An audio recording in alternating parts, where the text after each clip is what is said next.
Hey everyone, Alan here, and I know it's been quite a while, so I wanted to make a quick video to talk a little bit about one of the most important things when it comes to writing, which is outlining. So, this video is not necessarily going to be strictly about Reckoning of the Gods, although that's the series that I am currently working on, and I've been working on that series for off and on for about 15 years, so I have quite a bit of experience writing this series, so I'm going to be using the series as an example. And so when it comes to outlining, much like all of writing, it's not one size fits all. You know, it's whatever works for you as a writer to get you sitting down and typing or writing in your notebook or whatever. And honestly, most people look at outlining as two opposite ends of the spectrum, right? On the one end, you have somebody who's like a discovery writer. And the most extreme example of that would be somebody maybe like Tolkien. Tolkien kind of did this where he didn't really have a strong idea of where he was going. I think Stephen King has famously said he does that same method where he kind of just has an idea where to start and then goes. And obviously, I kind of lean more toward that side of the spectrum. And I've had situations or I've had drafts. I've written, since I've been writing this story for about 15 years off and on, I have probably around 20 drafts, 700,000 words written for this one series. And, a lot of those drafts, I had fun with the discovery writing because you feel like the reader, you don't know where the story's going to go. You have the beginning, you know where it's starting, and then it's up to you to figure out where you're going. The problem with that method, at least in my experience, is that I tend to hit a stall out right around 100 pages. And so I think the issue is that right around the 100-page mark, that's typically when Act 1 ends for like a 300 or 400-page book. And so now you're getting into the meat of the story, and that's where I tend to be like, uh-oh, I don't really know where this is going. And then I kind of get either option paralysis or I don't have ideas for the story. So I've kind of played around with that method quite a bit. But then on the other hand, I've also had times where I've gone the other route and gone very strict with an outline and literally,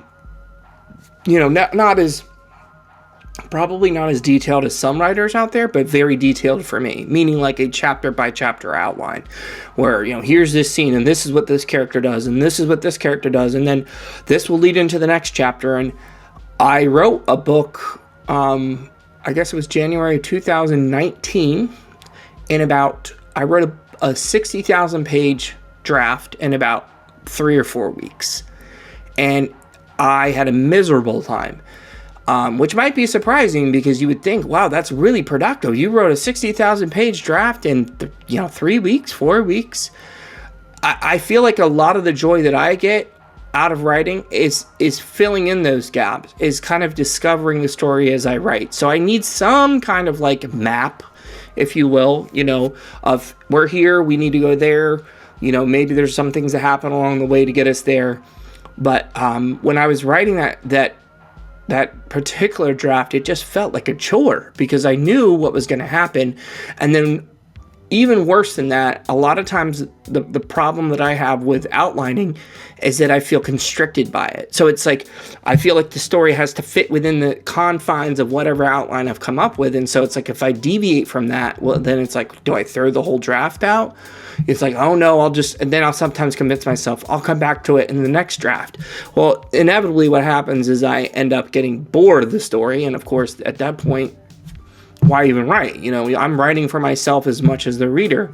So I obviously try to find a middle ground. And in this particular story, or this particular draft that I've been working on, and maybe the last 2 or 3 drafts, I adopt a different approach,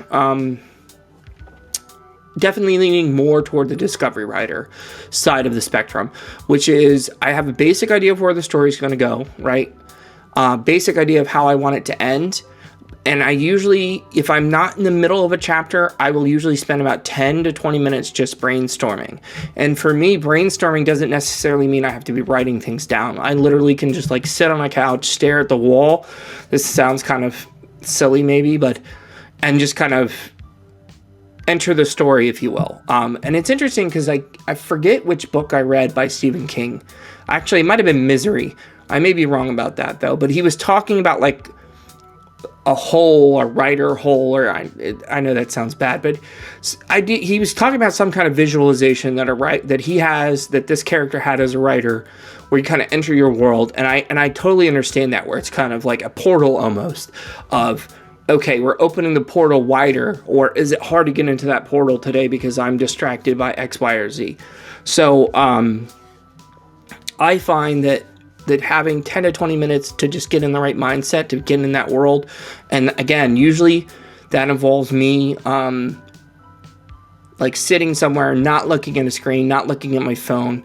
And if I do outline, the times that I do write down ideas, I typically use pen and paper because I find that's a lot more conducive for me. So that's something to try out. If you're having issues with either side of that spectrum, whether it's, you're feeling like you're running out of steam, if you're discovery writing, or if you're feeling trapped by a very detailed outline, I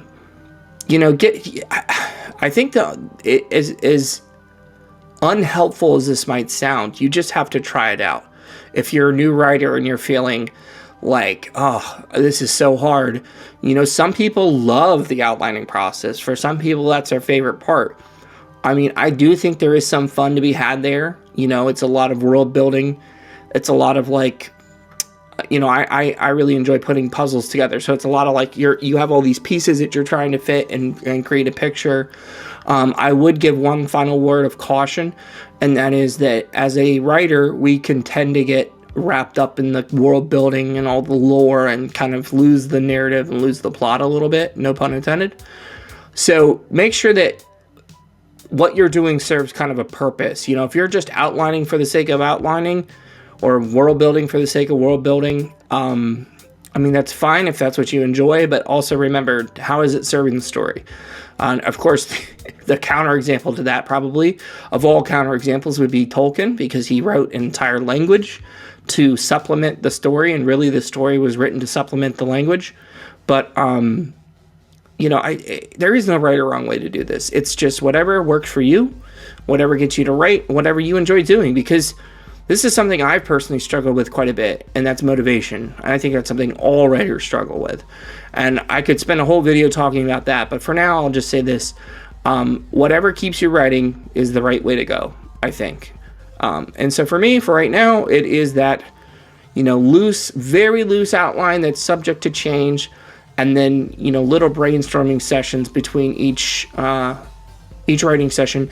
The last thing I will say is there's one other advice that I find very useful, which is like, I can't remember the exact metaphor, but it's like leave a little ink in the well, meaning if you're in the middle of a scene and you know where you want it to go, but you're almost at the end of where you want it to go, stop there.